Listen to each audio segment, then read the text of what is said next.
देखो, बहुत सारे लोगों का प्रार्थनाओं का जवाब है ना मिलता नहीं।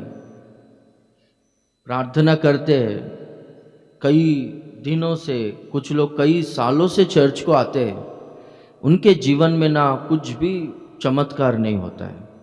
उनके जीवन में प्रार्थना का द्वारा वो जवाब नहीं मिलता है। उनके जीवन में ना आत्मिक जीवन होने दो या शारीरिक जीवन होने दो, उन्नति या आशीर्वाद है ना दिखता नहीं उनके जीवन में। वही परिस्थिति और उसी तरह से घटते जाते, पर है ना लाइफ में ना इंक्रीज नहीं है, इंक्रीमेंट नहीं है। कारण क्या है? आशीर्वाद नहीं है। क्यों? कारण क्या है बोलो तो, उनका प्रार्थनाओं का जवाब नहीं मिल रहा है। क्यों प्रार्थनाओं का जवाब नहीं मिल रहा है बोलो तो, परमेश्वर है ना उनके साथ में नहीं है, उनके पास नहीं है। क्यों पास नहीं है बोलो तो, वो लोग ढूंढा ही नहीं परमेश्वर को, परमेश्वर उनको मिला ही नहीं। Praise the Lord. इसलिए परमेश्वर है ना हमारे पास रहना चाहिए, हम परमेश्वर के पास रहना चाहिए। याकूब का पत्री 4 अध्याय 8वां वचन में लिखा गया है कि परमेश्वर के समीप में आओ तो परमेश्वर है ना आपके समीप में आएगा करके। हम लोग परमेश्वर के पास जाएंगे तो परमेश्वर हमारे पास आएगा। मैं जैसा मांगता वैसा जीऊंगा, तू मेरे पास आ बोलो तो कैसा चलेगा? एक अंकल था, वो स्कॉट बोलते, टीसीओ में का वो अधिकारी रहते ना, स्कॉट, टीसीओ का स्कॉट। उनका फैमिली पूरा चर्च को आता था, वो अंकल नहीं आता था। अच्छा पगार है, अच्छा पोजीशन है उनका। तो उनके घर में प्रेयर रखे थे। तो खाना खा के होने के बाद, अंकल आप आओ ना चर्च को करके मैं पूछा, बोला। तो बोलते हैं कि मैं नहीं आएगा चर्च को। वो परमेश्वर है ना मेरे पास आना चाहिए, मुझसे बात करना चाहिए, उनको मैं देखना चाहिए, उनका आवाज़ सुनना चाहिए, तब भी मैं चर्च को आएगा करके बोल रहा था।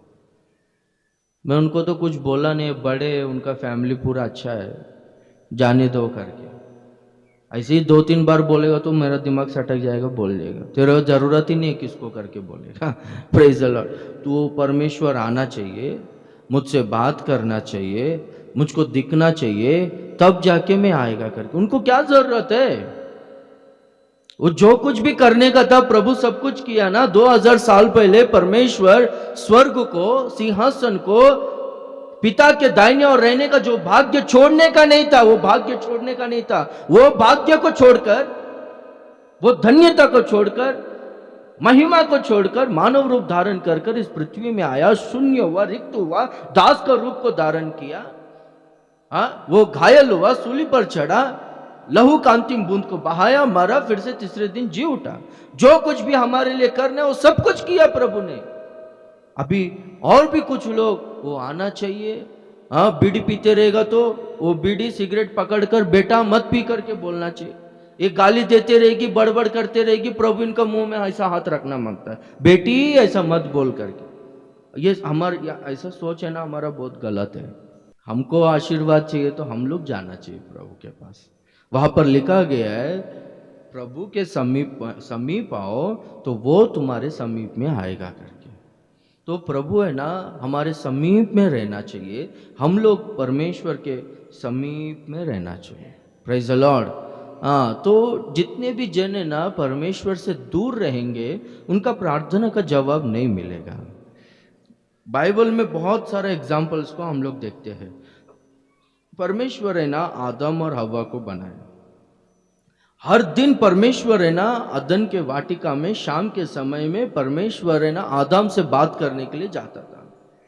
पिता पुत्र का वो रिश्ता उन दोनों के बीच में था। हर दिन परमेश्वर अदन के वाटिका में पृथ्वी पर आकर आदम से बात करता था। पर आदम ने पाप किया, आज्ञा का उल्लंघन किया और परमेश्वर के साथ में वो रिश्ता टूट गया, परमेश्वर से दूर हो गया। आदम को जहां पर रखा था, वो कौन से वाटिका में रखा था? अदन के वाटिका में, गार्डन। वो गार्डन इतना बड़ा था कि उसको भिगाने के लिए ना 4 नदी को परमेश्वर ने रखा था। अरे एक नदी लाखों एकड़ जमीन को वो भिगाता है, 4 नदी। उतना बड़ा जमीन का वो अकेला अधिकारी था, मालिक था। सारे पशु सारे पक्षी सब लोग है ना आदम के अधीन में थे, परमेश्वर का महिमा को धारण किया हुआ था। जहां पर आदम रहता था ना वहां पर है ना सोना था बोलता है भूमि में, इतना रिच था आदम।